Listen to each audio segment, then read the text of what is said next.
don't forget to subscribe for more reviews. Please also like.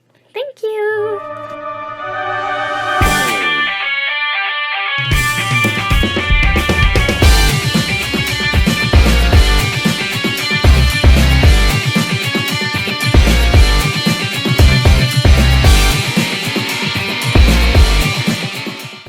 Hello there everyone, Tom here again, and today we have the 52 Toys Beast Box BB29. This is their Bloodstone. This is their version of Godzilla. I mean, that's what they were going for here.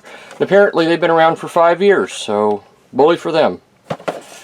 That's the side of the box, back, top, side, bottom, and as we cut the little plastic there that keeps it together, this thing has been, looks like somebody's sliced on it already. That was not me. Alright. Opening this up. As you can see, we have an empty box, but there is stuff, you know, piece of paper inside of it. I guess just to make it pretty. Alright.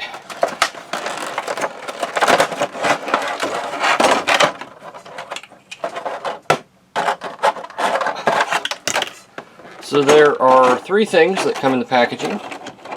We get the figure. We get this little blast effect. I guess that's what this is. Goes in right there, I would imagine. Yep, so we get the blast effect. And we get the box he gets to go in. So, let's zoom in here, take us a good look at him.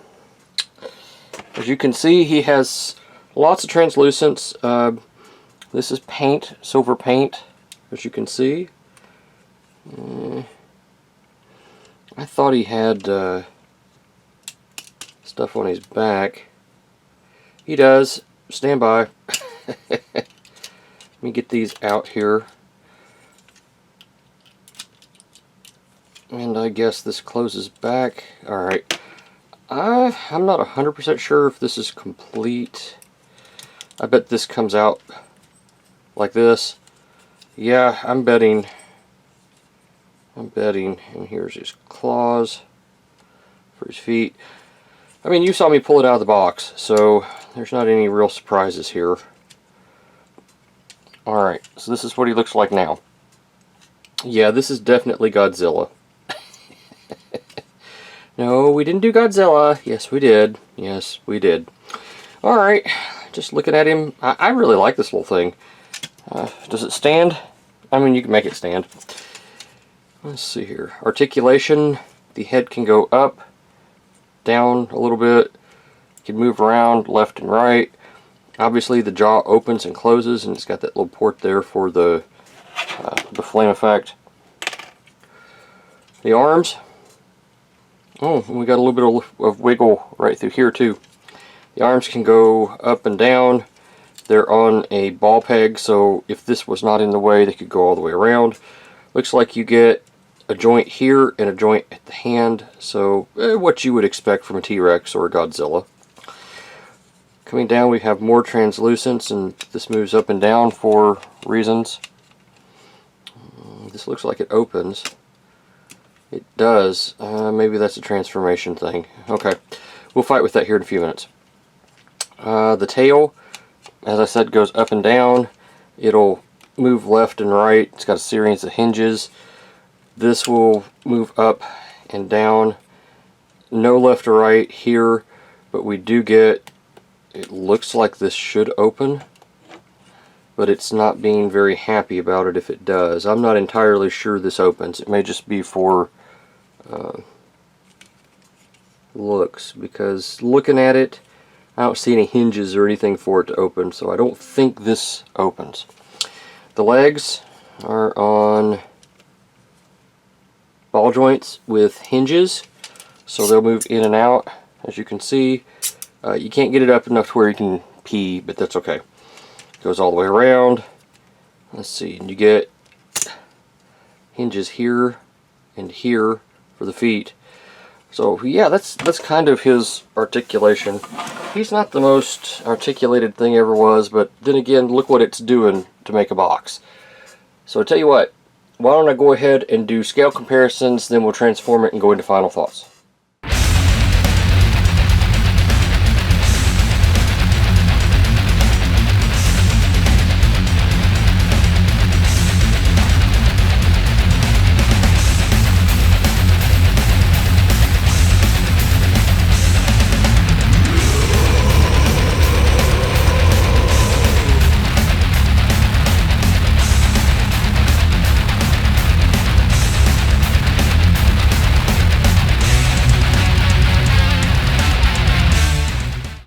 So let's transform him. Before we do that, I did want to point out that these little spikes right here come up.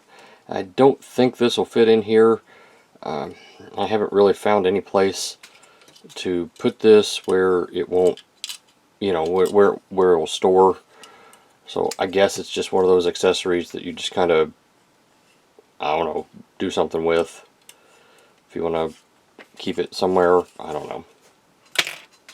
Anyway, first thing we do is, the transformation for this is not hard.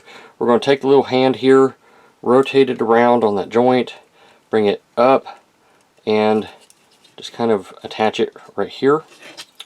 We do the same thing, rotate it around, pull it up and in.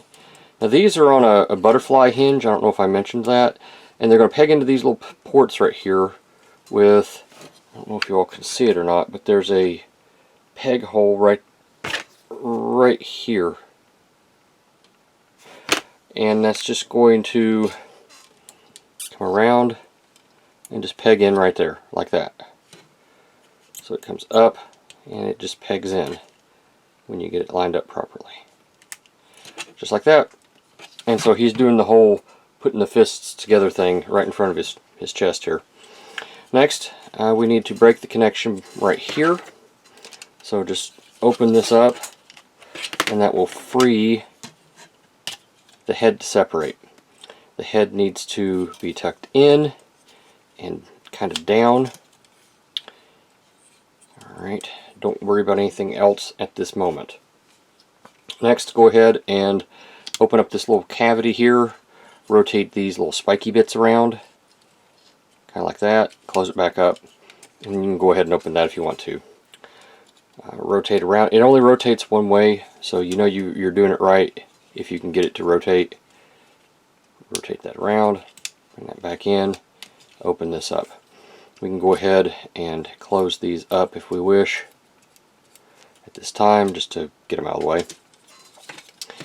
Now, we need to bring these two down, bring this up, and this will come around and tab in. There's a port and a pin. It just comes in and up like that. The legs, we have pins right here, you all can hopefully see, that are going to come into the leg. So go ahead and push your feet up and bring your feet up like this, and there is a port right here. That's what lines up with this, and they butterfly just like the other one does, like the arms do.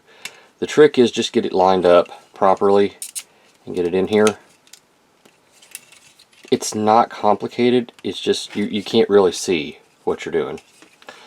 Go ahead and bring this down on both sides, and at this point we can open this up, and there are ports right here that will line up with these pins to help keep it stable. There we go, just like that. Now what do we have left to do? The tail. Go ahead and flip these bits in. They're very difficult to get out, so just be mindful. Go ahead and separate your, pull the tail in like this. Go ahead and separate it at this time, and it is going to, how does this work again? Come around. Is that right? Yes, I may not have it.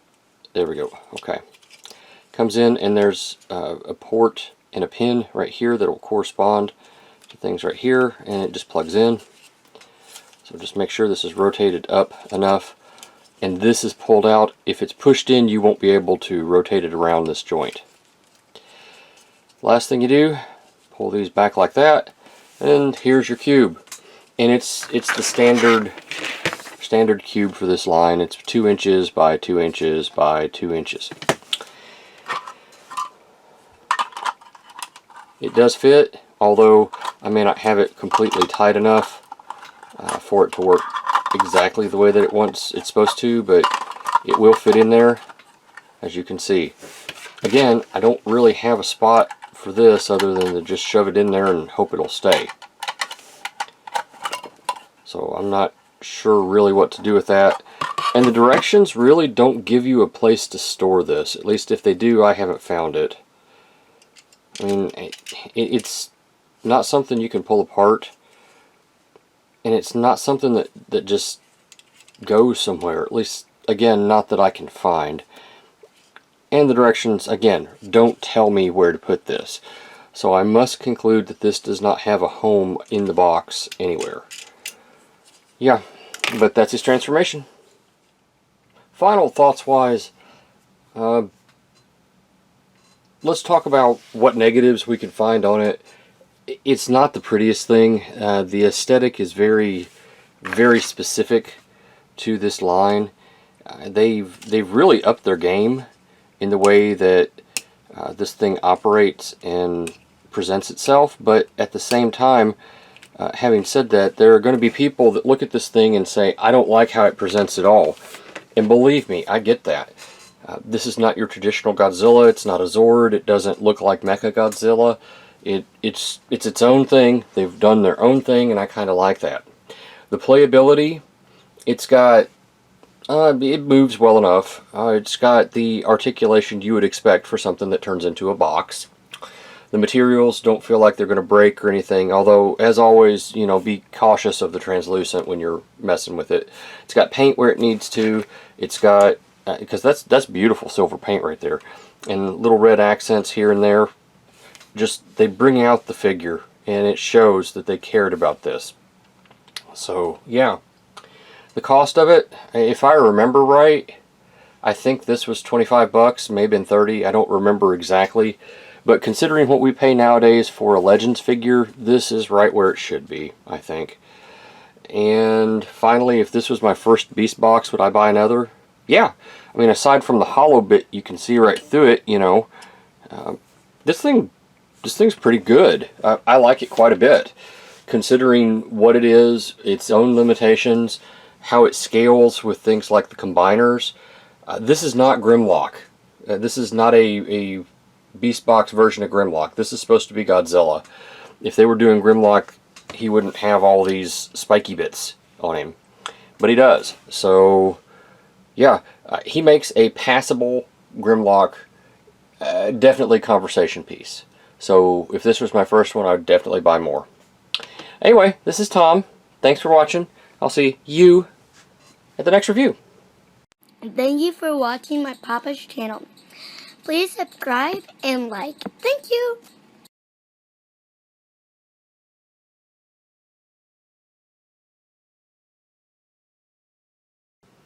So, like, Tom wrote another book. It's like he just can't stop writing books or something.